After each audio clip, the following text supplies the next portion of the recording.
How do you stay calm when your own child lets her future husband present you as a jobless burden in front of his boss? Why did the man my future son-in-law wanted to impress look at me, smile, and tell him he was finished right there at the wedding? This is how I went from quiet embarrassment to a very public, very lawful reckoning. Before we dive deeper into this story, I have one small request. Please subscribe, drop a like, comment, and hit that hype button to boost this channel so more people can discover these incredible stories. My name is Bob King. I am 58 years old, and most people who meet me now think they can read my whole life in one look. They see the simple shirt, the old car, the quiet way I stand at the edge of a room. They decide I did not try very hard in life. They think I am tired and almost finished. On the evening of my daughter's engagement dinner, I stood outside a very bright restaurant and watched my reflection in the glass door. The suit I wore was the same one I had used for her college graduation. It was clean and pressed, but the cut was old. The fabric did not shine like the new suits I knew I would see inside. My tie was a dark blue one I had owned for years. I checked it one more time with my fingers. Behind the glass, I could already see Jason's parents at a large table in the middle. Jason's father had a silver watch that flashed under the lights when he moved his hand. His mother wore a dress that looked like it came from a very expensive place. They fit in this room in a natural way. The staff moved around them with smiles. I took a breath and went in. The noise hit me first. Bright music from the speakers, plates, glasses, and many voices. The host looked at me for a second like he was not sure I was with this party. I told him my daughter's name, and he smiled and walked me over. Lily saw me and waved. She looked happy and nervous at the same time. Her dress was simple but elegant. Jason sat next to her in a fitted jacket, talking with both sets of parents like a host at a company event. He stood up and put a hand on my shoulder. His hand was light, quick, like he was touching a colleague he did not know well. He told the table that I had arrived. He said it in a cheerful voice, but it felt like he was announcing that the last person on the list had finally shown up. Everyone turned their eyes toward me. I nodded and smiled and said I was glad to be there. I did not use many words. I rarely do, especially when I step into a room that already has its own rhythm. Karen, my ex-wife, gave me a polite smile from the other side of the table. Next to her sat her new husband, Victor. He wore a dark suit that probably cost as much as my car. He gave me a firm nod and went back to a story he was telling Jason's mother. There was a place for me between two distant relatives from Karen's side. They were kind, but I could tell they did not know what to say to me. They asked about the drive and about the weather. They did not ask about my life. I did not blame them. They only knew the version of me they saw at events like this. The waiter brought wine. Jason lifted his glass and told everyone he wanted to say a few words. He had a way of speaking that sounded practiced, like he did it often at work. I watched Lily's face as he talked about how they met, about their first date, about how she had changed his life. She smiled at the right moments. Then Jason said he felt lucky that Lily was joining his world. He said her background was very simple and that this was part of her charm. He said she knew how to stay grounded because she grew up without much. While he spoke, he waved his glass in my direction in a casual way. It was not a clear insult, but it felt like one. It felt like he was using my life as a story device. People laughed at the part about staying grounded. Lily looked down at her plate for a second, then she raised her head again and forced a smile. She did not stop him. She did not add anything to change the picture. Jason went on. He began to talk about his work at Northline Systems.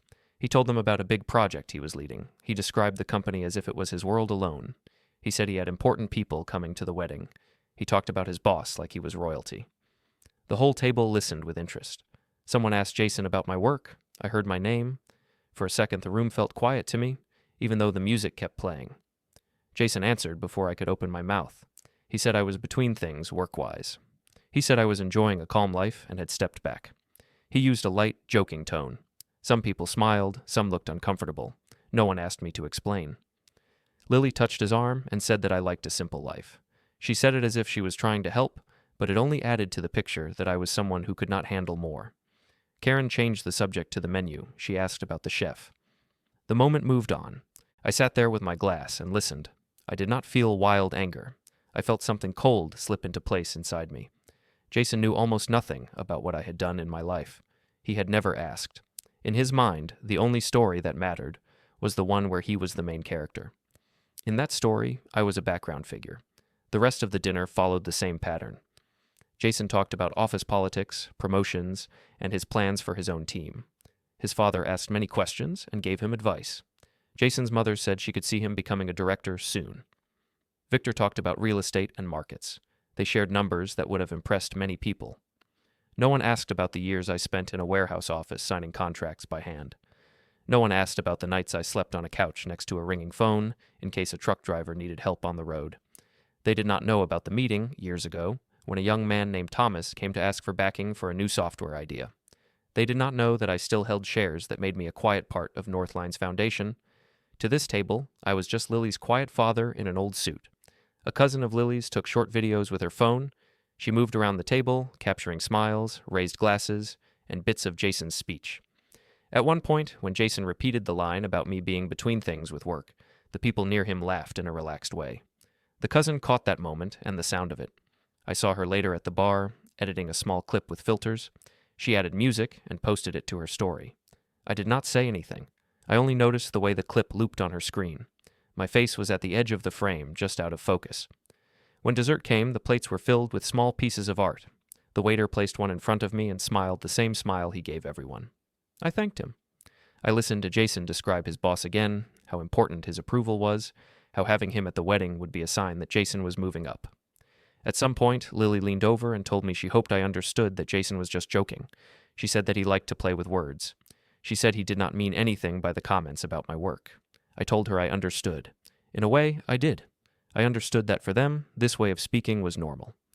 After the coffee, people began to stand and say goodnight. There was a mix of hugs, handshakes, and air kisses. Jason's parents told me it was nice to see me again. Victor clapped me on the shoulder and made a small remark about the traffic. Karen said she would call me later to go over some small things about the ceremony. It all felt smooth and polite on the surface. Outside, the night air was cool. I walked to my car, which was parked a little away from the bright front door. As I unlocked it, I could still hear laughter from the restaurant.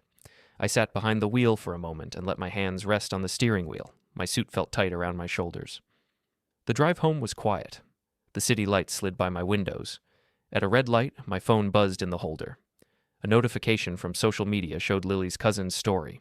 There was a thumbnail of Jason with a glass in his hand. I ignored it until I reached my apartment. My place is small, 1 bedroom, 1 living room, a kitchen that is big enough for one person to move around in. I like it that way. It is easy to clean. The walls are light and plain. The furniture is simple. Nothing in the room tells a stranger that I once signed deals that moved hundreds of trucks a day. That has always been fine with me. I hung my jacket on the back of a chair and loosened my tie. For a moment, I just stood there and listened to the quiet. No music, no clinking glasses, no talk about promotion and status. Only the soft hum of the fridge. Then I sat on the couch and opened my phone. I watched the clip from the dinner. The short video started with Jason's face. He raised his glass and said nice things about Lily. The music in the background was a cheerful song from the restaurant. People smiled. Then he came to the part about her simple background and my work. The camera shook a little as Lily's cousin laughed. Jason said I was between things. The table laughed with him. My face was only there for a second, near the edge of the frame. I could see the way my mouth turned in a small line. I knew myself well enough to see the hurt, even if others would not notice it. I watched the clip twice. Then I sent it from my phone to my email. I stood up, walked to the small desk by the window, and opened my old laptop. It took a while to start. When it did, I downloaded the file and saved it in a folder with a plain name. I did not rush. I checked that it was there. After that, I went back to the couch and sat down again. I did not make big plans in that moment. I did not think about revenge or about making anyone pay. I only thought about one simple fact. This was how Jason talked about me when he wanted to impress people, and Lily had let it sit in the air. I lay back and looked at the ceiling. I knew this was only the beginning of the celebration season. The wedding was still ahead. I had time to decide what kind of father I would be at that event, and what kind of man I would allow them to show to the world when they said my name. The morning after the dinner, I woke up earlier than usual.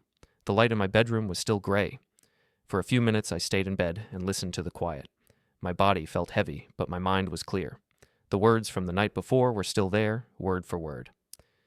I made coffee in the small kitchen and stood with the mug in my hands, looking out of the window. The street below was almost empty. A bus went by. A man walked a dog. It was an ordinary morning, but something inside me felt different. Not broken, just pulled back, like a curtain. I sat at the table with my coffee and let my thoughts move back in time. In my mind, I was in a different kitchen. It was smaller than my current one and more worn, but warmer. The walls were not perfect. There were marks from old tape where Lily's drawings used to hang. The table was scratched. The light above it had a faint hum. Lily sat at that table many nights as a child. Her legs did not reach the floor at first. She would swing them back and forth while she tried to do her homework. I remember stirring pasta in a pot while she read a story out loud from a school book. Her voice was serious. She wanted to say every word correctly. Back then, after the divorce, it was just the two of us in that house. Karen moved on faster than I did. She had energy for new people and new plans. I did not. I put all my energy into Lily and into the company I was trying to build. There was no time for much else. My workday started before dawn. I checked routes, signed delivery notes, called drivers, fixed printers, and answered client emails. If a driver called with a question at midnight, I picked up. If a truck broke down on the way to a warehouse, I tried to find a solution. I was not special. Many small business owners do the same. It is just what needs to be done. Sometimes, when things went wrong, I brought my tired body home and still had to help Lily with a project or listen to her talk about a problem at school. I remember sitting at that old kitchen table, my shirt damp with sweat from the warehouse, while she explained how another girl did not want to sit next to her. She looked at me and asked what she should do. I told her she should not chase anyone who did not treat her well. I told her she had value, even if others did not see it. I meant every word. I did not know back then that one day she would sit across from me in a nice coffee shop and calmly accept a different story about me from someone else. In those early years, money was tight. I drove an old van that sometimes refused to start. I learned to repair simple things myself. The warehouse rent was a constant worry. I skipped new clothes for myself and put what I could into Lily's school needs and into keeping the company alive. There were nights when I looked at the balance sheet and felt clear fear. But I kept going. Slowly, the work paid off. We gained regular clients. I hired more drivers. I rented more space. I moved from the van to a small office above the warehouse. I still remember the first day I wrote King Logistics on a cheap plastic sign and screwed it to the door. It was not impressive, but it was mine. One of the early clients sent a young consultant to talk about software improvements. He was thin, quick, always taking notes. His name was Thomas. He did not seem bothered by the messy office or my old computer. He was interested in the flow of goods and the timing of trucks. He asked smart questions. We worked together for a few months. After that contract ended, we kept in touch. Years later, he came back with bigger plans. He had an idea for a new software platform for transport companies and warehouses. He wanted to build a company around it. He asked if I knew anyone who might invest and also help test the product in real conditions. I laughed and told him I did not know rich people. He smiled and said he was asking me. At first, I thought he was joking. I was not rich. But by then, King Logistics was stable. I had a small cushion. I also knew how painful old systems could be. The idea of better tools for our world made sense to me. We sat in my office with the plastic sign still on the door. Papers were spread out on the desk. He showed me his plan. I showed him my numbers. We talked about risk. We talked about trust. In the end, I agreed to put in money and to let him use my company as a test case.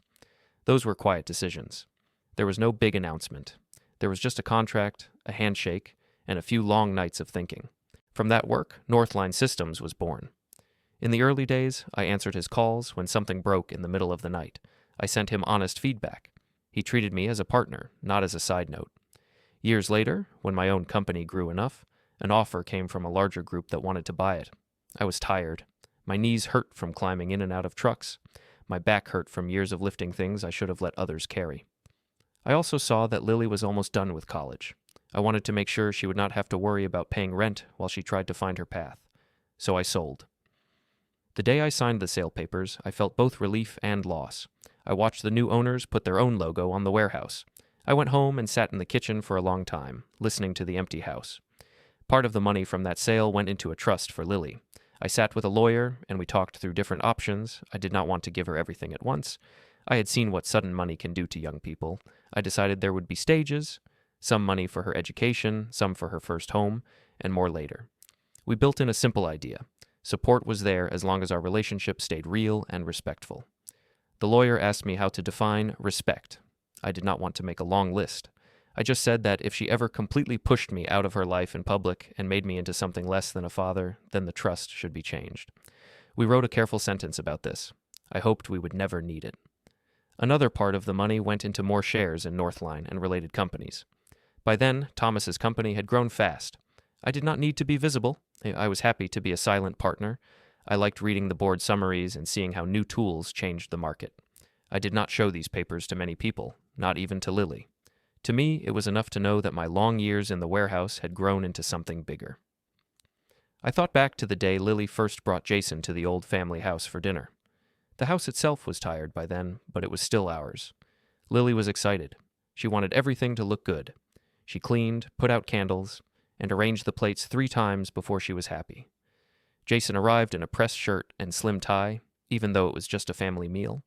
He gave me a bottle of wine and said he hoped it was good enough. His eyes moved around the room in a quick scan. He noticed the old sofa, the worn carpet, the photos on the wall. During the meal, he asked me what I did. I told him I used to run a logistics company and that I now had some investments and a quieter life. I spoke simply. He nodded, but I could see that the word used to stuck in his mind. Later, as he and Lily washed the dishes, I heard him joke softly that she could learn from my slow pace and avoid it. He said it with a laugh, not with open malice. But jokes like that have weight. They draw a picture over time. As Lily's career in marketing started to rise, she also began to care more about image. She worked in offices with glass walls and bright screens. She met people who talked easily about brands and personal style. Her world became more polished than the one she grew up in. I was happy for her, but I could also see a small gap growing between us. We met often in a downtown coffee shop near her office. She liked the place because it looked good in photos. The cups had special designs. The tables were made of light wood. Plants hung from the ceiling. She would come in with her laptop bag and sit across from me, full of stories about campaigns, social media posts, and new clients. I listened with real interest. I asked questions. I wanted to understand her work. Sometimes when she spoke, she would compare Jason's company and my old one. She did not do it to hurt me, but I heard the words. She said Jason's company moved faster, used better tools, had more important connections. She said the world had changed. I agreed that the world had changed. I did not tell her that the better tools she admired were built on ideas that had started in my warehouse. I did not tell her that some of the connections Jason paid attention to existed, because years ago, I had taken a risk on a young consultant and his idea. One afternoon, as we sat in that coffee shop, Lily told me about a big client Jason's team was trying to win. She said they were old transport people with a lot of volume. She laughed and called them some old transport guys who still like to do things in a slow way. She said Jason had to be patient with them. I stirred sugar into my coffee and smiled. I knew exactly who Jason was talking about. I was one of those old transport guys. The holding company that owned my remaining interests was the client Jason's team was trying so hard to impress. I did not correct her. I did not explain. Instead, I asked her how she felt about the way Jason talked about clients. She said he was just direct and that people in his field needed to be bold. She said he liked to joke. She added that he was really good at reading people and knew how to act with the right kind of crowd. When she said right kind, she did not look at me. She looked at the shiny espresso machine and the people in suits at the next table. Later that night, I sat at my own kitchen table again, this time in my small apartment. I opened an email from Northline. It was a board update and a client summary. My holding company's name was on the list of key partners. Below, in a section about rising talent, there was a photo of Jason. He was shaking hands with a senior manager and smiling at the camera. I leaned closer and studied his face on the screen. The same face that had smiled across the table at the engagement dinner, the same mouth that had called me between things in front of both families. I sat there in the dim light and folded my hands together. The gap between the way he saw me and the way the company's records described me was large. It was not a matter of pride for me. It was a matter of clarity. I realized that my daughter had slowly stepped into his version of the story, the one where I was a side note. I closed the laptop and sat back. In the quiet of my apartment, I began to see that my life had 2 layers now. On the surface, I looked like a man who had stepped away from work and from power. Underneath, on paper, I still held connections and rights that others did not see. For most of my life, I had kept those 2 layers separate by choice. Now, for the first time, I started to wonder what would happen if they touched. A few days after the engagement dinner, Lily sent me a message and asked if I could come to their place for planning. She wrote that they wanted to talk about details and next steps. The words sounded like something from a work email. I answered that I would be there. Their condo was in a new building with glass balconies and a sleek lobby. The floor smelled faintly of fresh paint and strong cleaner. When I stepped out of the elevator, I could hear music coming from inside their unit. The door was open a little, and voices floated out into the hallway. Lily greeted me with a quick hug. She looked a little tired, but excited. The table in the living area was covered with papers, sample menus, and photos of flowers. Jason stood near the kitchen island with a tablet in his hand. He smiled and told me they were deep in planning. He spoke in a cheerful tone, like someone leading a meeting. They had already divided the reception into sections. There was a list for guests, a list for music, and a list for VIP seating. I noticed that Jason had written his boss's name at the very top of one page. He had drawn a box around it. Next to that, he had marked where his own parents would sit and where Lily's mother and Victor would sit. My name was written on another page, in a general list of family members. Jason explained that the room was not very big and that they had to be strategic. He said his company contacts needed to be placed close to the front, where people could see them.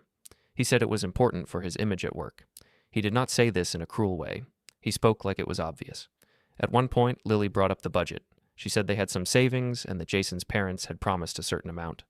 Then she looked at me with a hopeful expression. She said she knew I had already helped in many ways, but she wondered if I might be able to support a bit more for the big day. Jason added that there was also the question of their home after the wedding. He mentioned a specific neighborhood he liked, one with tall trees and large houses with clean lines. He said he wanted them to live in a place that matched his position at work. He said it would send the right message. I asked them calm questions. I asked how much the wedding already cost and how much they hoped to spend on the house. I suggested that if the numbers felt heavy, they could consider a smaller reception. I mentioned that a simple place with good food and close people could be just as meaningful. I suggested that they might rent for a while before buying. Jason smiled politely. He said he appreciated my practical view, but he did not think it applied here. He said his work world was based on impressions, and that people would judge him not only by his performance, but also by the events he held and the place he lived. He said he did not want to look small. Lily did not look at me while he spoke. She looked at the table and moved a pen from one side to the other. When I asked if they had checked what they could afford on their own, she said they were still working out the numbers. Then she gently mentioned that they had thought maybe I could help with the down payment for the house. She said it would make things easier and give them a strong start. For a moment, the room felt smaller. I looked around at the high ceiling, the new furniture, the clean white walls. I thought of the old kitchen where Lily used to swing her legs and tell me about school. I thought of the nights I spent trying to keep trucks moving and bills paid. I told them I would think about it. I kept my voice even. I did not say yes or no. I only said I needed to look at my own plans and that I would get back to them. Jason nodded. He said he understood and that he knew I was on a fixed situation now. The phrase felt strange. He spoke as if he had seen my bank statement. He had not. After a while, Lily went to the kitchen to make tea. Jason walked with his tablet toward the hallway, talking on his phone. I stayed at the table and looked at the seating map. I saw my name again, not in the front, not with the important work guests, but squeezed into a side list. The music was lower now, so the words from the hallway carried clearly. Jason was talking to a friend from work. He said he had just had a talk with Lily's father about money. He described me as basically retired and said I lived off savings and old deals. He told his friend that he had to manage me carefully for the wedding so that I would not make things awkward with old-fashioned ideas. He laughed. He said he had already taken care of most of the planning, so I would not get in the way.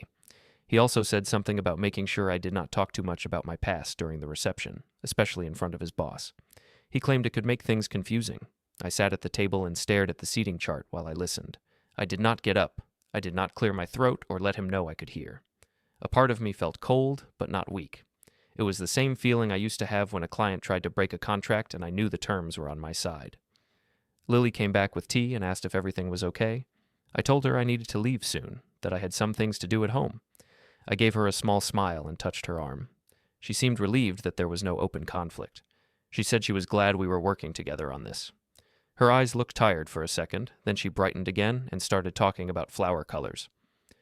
On the way down in the elevator, I leaned against the wall and let the scene replay in my head. The kind jokes, the little phrases, the way Jason described me as someone who needed to be managed, it all pointed in the same direction. In his version of the story, I was not a full person. I was a tool. When I reached my apartment, I did not sit down right away. I walked through the living room and went straight to the small hallway that led to the stairs. From there, I went down to the garage beneath the building. The air there was cooler and smelled of concrete and oil. My parking space had my car, and next to it, a metal storage unit with a lock. Inside that unit was an old safe that had followed me from house to house. I had moved it when I sold the family home, and again when I changed apartments. The paint on it was chipped. The handle was smooth from years of use. I opened the storage unit and stood in front of the safe for a moment. I had not opened it in a while. Most of the important papers inside were also scanned and saved, but I kept the originals for my own peace of mind. I reached into my pocket for the key, felt its familiar shape, and turned it in the lock. When the door opened, the smell of paper came out, dry and slightly dusty. Inside were folders, envelopes, and a small box. Each folder had a label in my handwriting. I had always been careful with labels. Clear names, clear dates. It makes life easier later. My hand went to the folder with Lily's name on it. I slid it out and placed it on top of the safe. The paper inside was thick. I did not need to read every page to remember what they were. The trust documents, the notes from the meeting with the lawyer, the clause about ongoing contact and respect during major life events. Next to that folder was another one with the name of the holding company I used for investments. I pulled that one out too. Inside were share certificates, summaries of meetings, letters from Northline, and copies of the first agreement I had signed with Thomas when he started his company. I stood there with both folders open in front of me. The light in the garage was harsh and white. It made the paper look almost blue. I ran my finger along the edges of the pages and thought about how many nights of work each sheet represented. Every number was tied to a long day or a hard choice. For years, I had kept these things separate from my daily life. When people saw my small apartment and my simple clothes, they did not see these pages. They saw only the surface. I had accepted that. I even liked it. It let me walk through the world without attracting the wrong kind of attention. Now, listening to Jason's voice in my memory, I felt something shift. I did not feel a desire to show off. I felt a need to protect the work behind these papers and the value of my role in my own family. It was not about pride. It was about balance. I closed the folders and placed them back on the safe for a moment, one on top of the other. I did not lock them away right away. Instead, I took out my phone and scrolled through my contacts. My thumb hesitated over one name, Thomas. We had not spoken in person in a while, only through short notes and meeting summaries. Still, his number was there, from old days when he called me in the middle of the night because a system had gone down and he needed to understand how it affected real trucks on real roads. I stared at the name for a few seconds. Then I pressed it. The phone rang in my ear while the folders waited on the metal surface in front of me, like quiet proof that my life had not disappeared just because someone else chose not to see it. When Thomas answered, his voice sounded almost the same as it had years ago. There was more weight in it now, more calm, but the pace was still quick. He asked how I had been. I told him I was fine and that Lily was getting married soon. He said time moved fast and that he remembered her as a small girl running between pallets in my old warehouse. I did not go straight to the point. We spoke first about ordinary things. I asked how Northline was doing. He told me the company was growing, that they had new contracts, that the market was changing again. He mentioned some challenges, some new tools they were testing. It all sounded familiar, even if the scale had grown. Then I said I wanted to see him in person, if he had time. I told him I would be in his part of town soon. He paused for a moment and then suggested lunch later in the week at a place near the office. His tone was open. There was no sense that I was a burden or an interruption. It felt like old times when we solved problems together. On the day of the lunch, I put on a clean shirt and simple jacket. The restaurant was bright, but not loud. It was the kind of place that served business lunches to people who watched the time. When I arrived, Thomas was already there, sitting at a table near the window with a glass of water in front of him. He stood up when he saw me and reached out his hand. His hair had more gray now, and there were lines around his eyes, but his gaze was the same, direct and interested. He asked again how I was. I told him the truth, that my body was slower, but my mind was still working. We ordered food, nothing fancy. For a while we just talked about the past. He reminded me of a night when our systems crashed in the early days, and he had called me in a panic. I reminded him that I had walked into the warehouse with a flashlight and a notebook because I did not trust the screens. We mentioned names of old drivers and clients. It felt good to share memories with someone who understood the work behind the numbers. After the food came, I asked about his team. He said they had strong people, and then, almost as an afterthought, he mentioned Jason. He said Jason was full of energy and had a talent for talking to clients. He also said there were small concerns about him, little signs of carelessness or arrogance, but nothing serious yet. He added that young people sometimes needed time to grow into their responsibilities. I listened and did not rush. Then I told him that Jason was the man who would marry my daughter. For the first time since I arrived, Thomas looked truly surprised. He asked a few questions. How they met, how long they had been together. I gave short answers. Then I said something simple, that I wanted to understand how the company handled behavior from employees toward partners and clients outside the office. He frowned slightly and asked what I meant. I told him I was not asking for action. I only wanted to know the rules. He thought for a moment. Then he described the policy. Staff were expected to act with respect toward clients and investors at all times, on and off the clock. There were clear guidelines about speaking in a way that harmed relationships. He said they took such things seriously, especially when it involved major partners. I nodded and said I was glad to hear that. I reminded him gently that my holding company was on his list of key clients. He smiled and said he had not forgotten.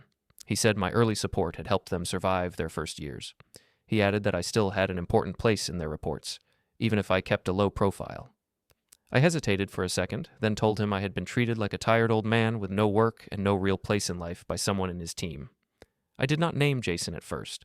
I just described the engagement dinner, the public jokes, the way my work and life had been used as a small ladder step in someone else's story. Thomas listened carefully. His expression changed. He sat up straighter and put his fork down. When I finished, he asked if there was any proof of what had been said.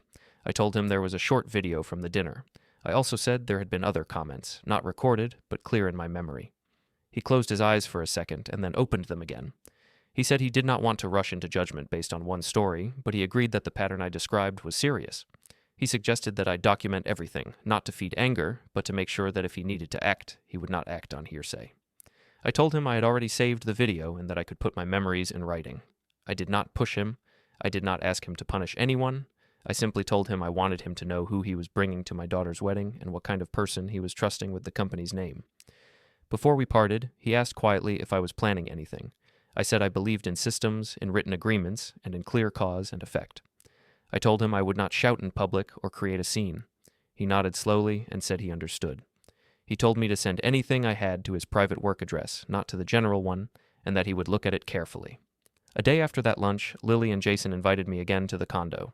This time, Lily said they wanted to finalize numbers. When I arrived, there were more papers on the table and a laptop open with a spreadsheet. Jason's energy was high. He spoke about costs, deposits, and tips as if he was presenting to a client. He showed me a block of numbers marked family support. Under Jason's parents' names, there was a clear amount. Under Karen and Victor, there was another. Under my name, there was a question mark. Jason pointed to it with his pen. He said they needed clarity so they could move forward. I asked him calmly what he expected from me. He said they understood I was not working now, but that any help toward the house would be very welcome. He named a number. It was large. Not impossible for me, but heavy enough to change my plans. He spoke of it like it was a natural request. He added that with that help, they could choose a home in a better area, one that fit the image they wanted to present. Lily watched my face. Her eyes had a mix of hope and worry. She said she knew it was a lot to ask and that she would understand if I could not do it. But the way she phrased it, I could feel the pressure under the words. Jason's shoulders were already set, as if he expected a yes. I told them I still needed time.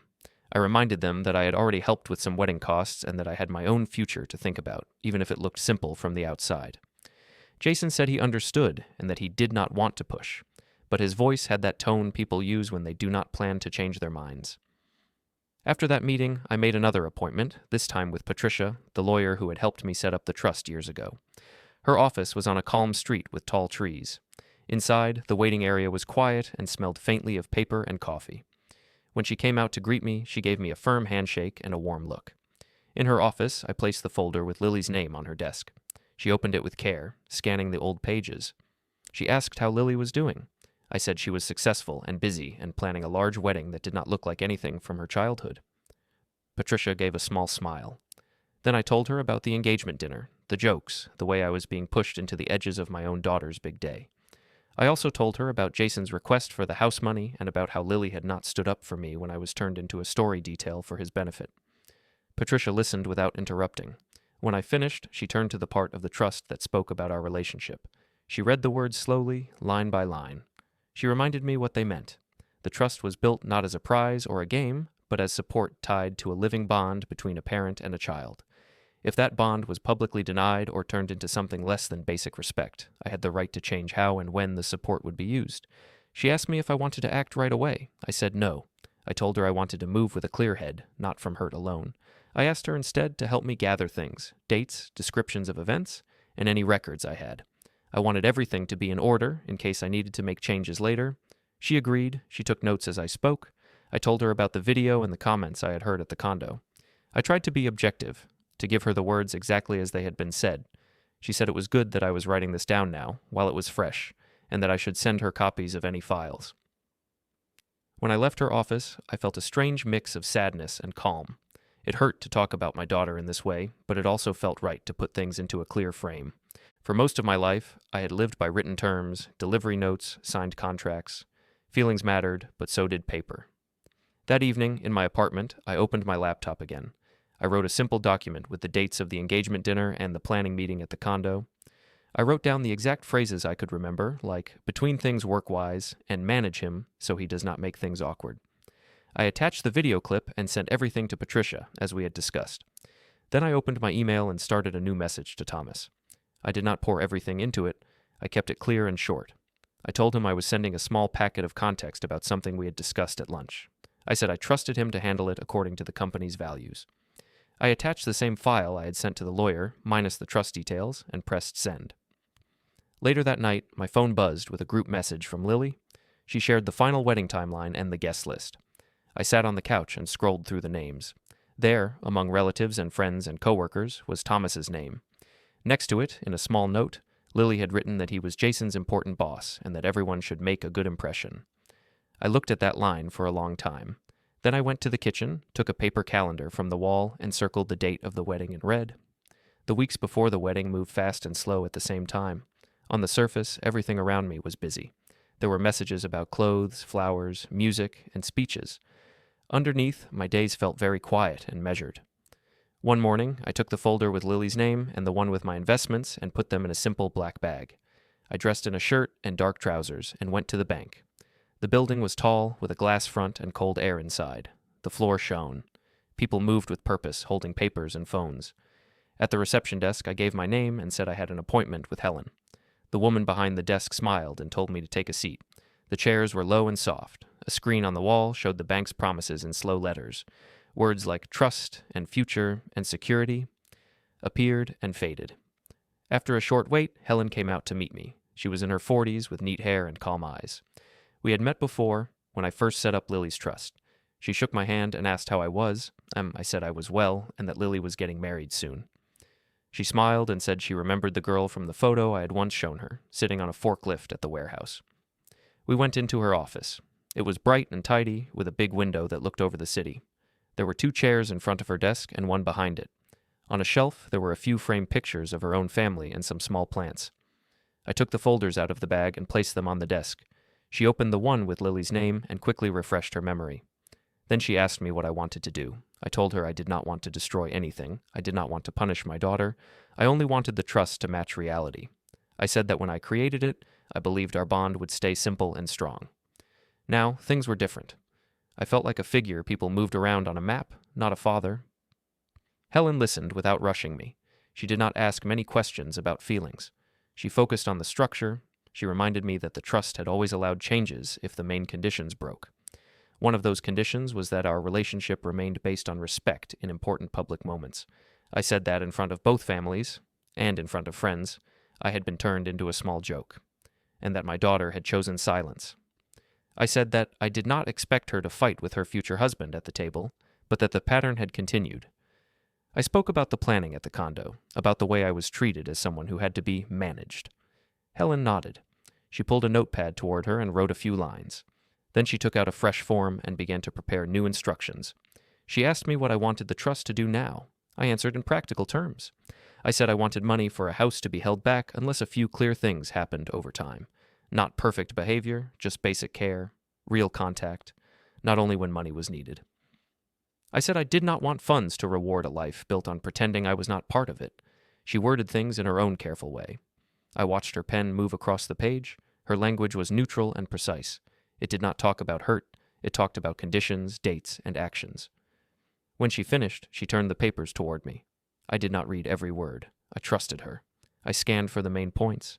I saw that nothing would be taken away from what Lily already had. I saw that future help for a home and other big things would only move if the relationship was still real. She gave me a pen. My hand did not shake as I signed. I had signed many documents in my life. Some were light, some were heavy. This one felt heavy but also clean. When I was done, she stamped the pages and placed them in a new folder. She told me that the changes would go into effect once they were logged. She also said that if I wished, she could answer any questions Lily might have in the future. I said I wanted to keep that door open. I did not want anger to speak from paper. I wanted room for choice later. Before I left, she asked if there was anything else. I said no, thanked her, and shook her hand. As I walked out through the large hall again, the building felt less cold. A few days later, I went back to see Patricia. Her office was as quiet as before. She now had a copy of the trust changes Helen had processed. The documents were in a neat stack on her desk when I arrived. We went through the steps together. She explained what would happen if I decided not to support a home purchase, and how that would look on her side if Lily ever came to ask about it. She also spoke about protection, about making sure no one could claim surprise or mislead others about the reasons. Then she moved to the other matter. On her desk lay another folder, one I recognized from the files I had sent by email. Inside were my notes about the engagement dinner, the planning meeting, and the short video clip.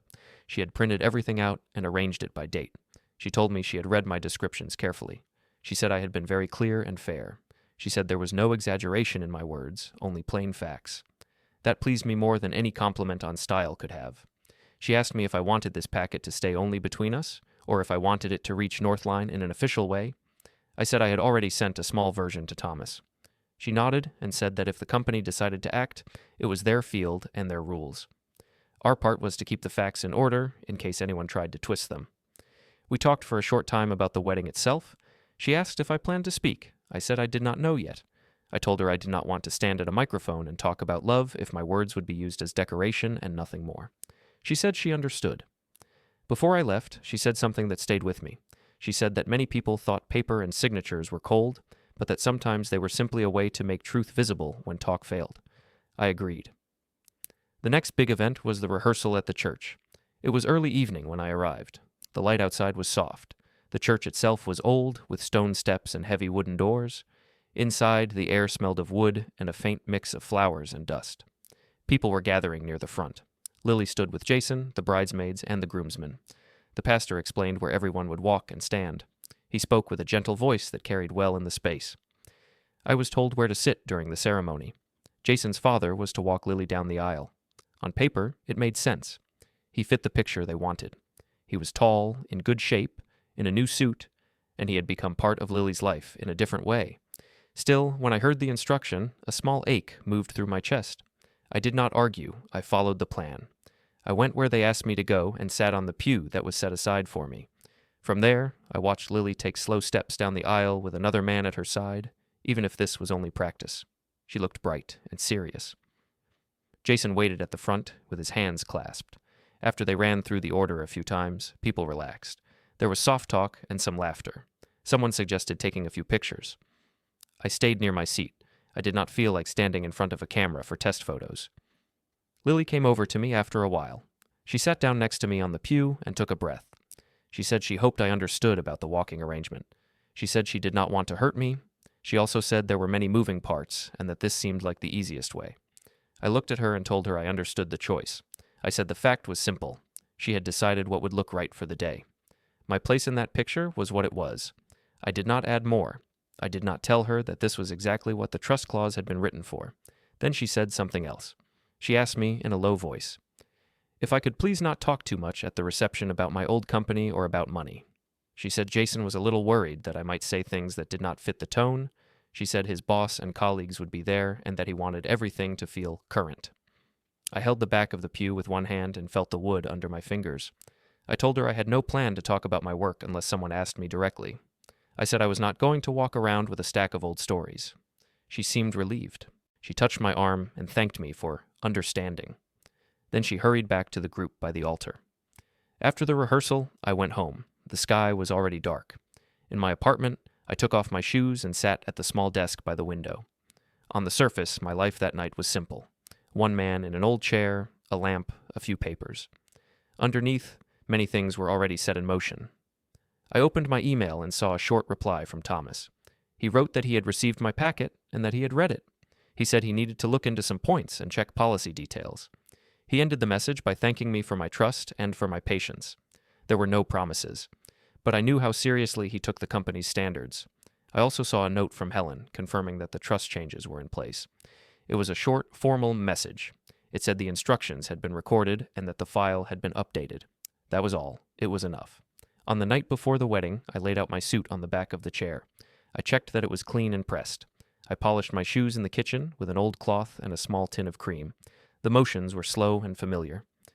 Then I went to the bedroom and took the slim envelope from the dresser drawer. Inside was a short printed note for Thomas. It was not dramatic. It simply brought together a few lines. My role as a partner, my thanks for his time, and my hope that the company would act according to its own values if it saw that someone in its ranks treated key relationships carelessly. I slid the envelope into the inside pocket of my jacket. I checked that my phone was charged. I checked that Patricia's number and Helen's number were at the top of my recent calls. I did not expect to call them during the day, but I liked to know they were there. Before going to bed, I stood in the middle of the living room and looked around. The room was small and quiet. The lamp cast a warm circle of light. The calendar on the wall still had the wedding date circled in red. I felt no rush of adrenaline, no heat of rage. I felt ready. The next morning, when the sun came through the curtains, I got dressed slowly. I knotted my tie and looked at myself in the mirror. The lines on my face were clear, my hair was thin. I looked like a man who had worked and aged and kept going. I also looked like someone no one in Jason's world would guess was tied to their company reports. I took my jacket from the chair, felt the weight of the envelope in the pocket, and put it on. Then I picked up my phone, turned the sound to silent, and left the apartment to go to my daughter's wedding. The church that morning was full of soft light. Sun came through the stained glass windows and painted colors on the floor. People moved in small groups, speaking quietly. I walked up the steps and felt the weight of the suit and the envelope in my jacket. My hands were steady. Inside, an usher led me to my place. The pews at the front were for the wedding party and the parents who fit the picture. My spot was close, but not central. I sat down and folded my hands in my lap. From where I sat, I could see the altar and the aisle. Guests filled the church slowly. I recognized some relatives, some of Lily's friends, a few faces from Jason's work. I saw Thomas enter and take a place in a row toward the front. He wore a dark suit and carried himself in the calm way I remembered. Our eyes met for a second. He gave a small nod. I returned it. The music began. The procession moved as planned. Jason stood at the front, shoulders straight, jaw set. The bridesmaids walked one by one. Then it was Lily's turn. Jason's father took her arm. They walked down the aisle while phones recorded from both sides. Lily looked beautiful and serious. I watched from my pew as the man beside her did the part that, years ago, I had imagined for myself. The ceremony was simple. The pastor spoke about commitment and patience. Vows were exchanged, rings were placed. People smiled and dabbed at their eyes. I sat quietly and took in every detail. When it was done, the couple walked back up the aisle together, followed by the wedding party. The guests began to file out toward the waiting cars. Outside, there were photos on the steps, groups arranged and rearranged. I was called into a few of them. In each, I stood where I was told, with a half step between me and the center. Cameramen called out directions. At one point, Jason stood close to Lily and laughed with his friends from work, pointing across the street where the cars waited. I saw Thomas nearby, speaking with another manager. Soon it was time to go to the reception. The hotel ballroom was large and bright, with tall windows and round tables covered in white cloth. A band tuned their instruments on a small stage. Staff moved quickly, lining up glasses, placing bread baskets, checking name cards. I found my seat. It was at a side table with some cousins and old family friends. From there, I could see the head table clearly. Jason and Lily sat in the center, with Jason's parents on one side and Karen and Victor on the other. A place was marked for Thomas near them. The chairs and plates at that table looked a little finer than the others. People took their seats. The band began to play soft music. Soon the master of ceremonies announced the couple. They entered the room to applause and cheers. Jason lifted Lily's hand in the air for a moment, in a gesture that felt more like a show than a private joy. After greetings and the first dance, dinner was served. Between courses, there were short speeches. Jason's father spoke about pride. Karen spoke about Lily as a child. Victor said a few words about family. Each speech had warm parts and some small jokes. People laughed and clapped at the right times. My name was not on the list of planned speakers. I was fine with that. I did not feel like standing behind a microphone and pretending I held the place I once had in Lily's life. I focused instead on the faces at the tables, on the way some people watched the couple with full hearts and others with careful interest.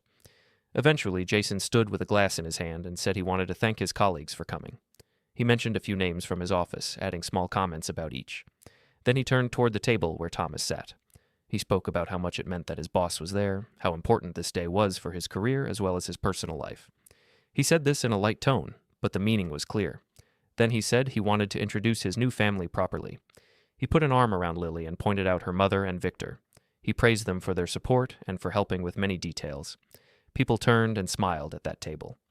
After that, his hand moved toward my side of the room. He said that Lily's father was here too, and that I was enjoying a quiet life now, not really working anymore. He added a small remark that I was basically an expert at resting and staying out of the way. The line was meant as a joke.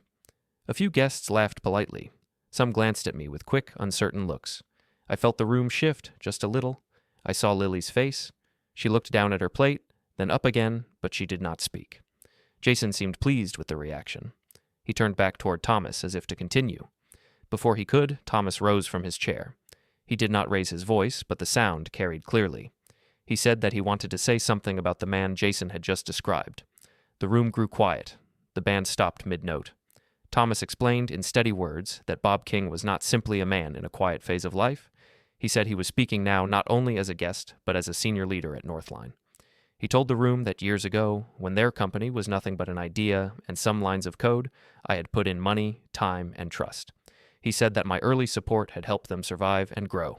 He went on. He said that my holding company was one of Northline's major partners and that my opinion mattered greatly to the future of the firm. He looked at Jason as he spoke. He said it was deeply troubling to see an employee treat such a person with open disrespect, both in private settings and now, in front of many witnesses. A murmur moved through the room. Some people shifted in their chairs, some raised their phones. Jason's smile had already faded. He said something in a low voice about jokes and about meaning no harm, but Thomas did not step back. Thomas told him that this was not a matter of humor. He said he had received detailed information about repeated remarks, including a recording. He said he had reviewed the company's conduct policies and the consequences for actions that damaged key relationships. He stated, in clear language, that Jason's position at Northline was ended, effective immediately. There was a sharp stillness after those words. The sound of the air system and a glass being set down somewhere were suddenly very loud. Jason stood there with a microphone in his hand, but no words came. His face had drained of color. Around him, friends and coworkers stared. Thomas added that someone from Human Resources would contact Jason about formal steps. Then he sat down again and reached for his water, as if he had simply answered a routine question. I remained in my chair at the side table. I did not stand. I did not speak over the silence. After a long moment, all eyes turned toward the couple. Lily looked stunned. Her hand shook where it rested on the table. She turned her head toward me, searching my face. I stood up slowly and walked toward the head table, not in a rush. When I reached it, I rested my hand lightly on the back of an empty chair. I told Lily, in a quiet, even voice, that the support she and Jason had expected for their home would not be coming from me in the way they had planned. I said that the trust I made for her was still there, but that the parts meant to lift them into a life built on image would now move only if our bond became real again. I did not raise my voice. Only the nearest people heard every word, but the room could see the scene. The father speaking calmly, the daughter staring, the new husband standing with a microphone and no plan. Jason tried to say that this was not fair, that he had not known who I was to the company. I answered with one simple sentence, that he had not needed to know my title to treat me with respect. Then I turned to Thomas, reached into my jacket, and handed him the slim envelope. I said that it contained a short note of thanks and that my side of things was complete. He took it and gave me a small, firm nod. After that, I did not return to my seat. I walked past the tables, past the curious faces and half-raised phones, and made my way to the glass doors that led out to the balcony. I pushed them open and stepped into the cool air. Outside, the noise of the room behind me became a soft blur. The sky was beginning to change color with the late afternoon light. I went to the railing and placed my hands on it. The metal felt solid under my fingers. Through the glass, I could see figures moving, people gathering around the head table, Lily's white dress, Jason's dark suit, Thomas sitting very still. No one came out to join me right away.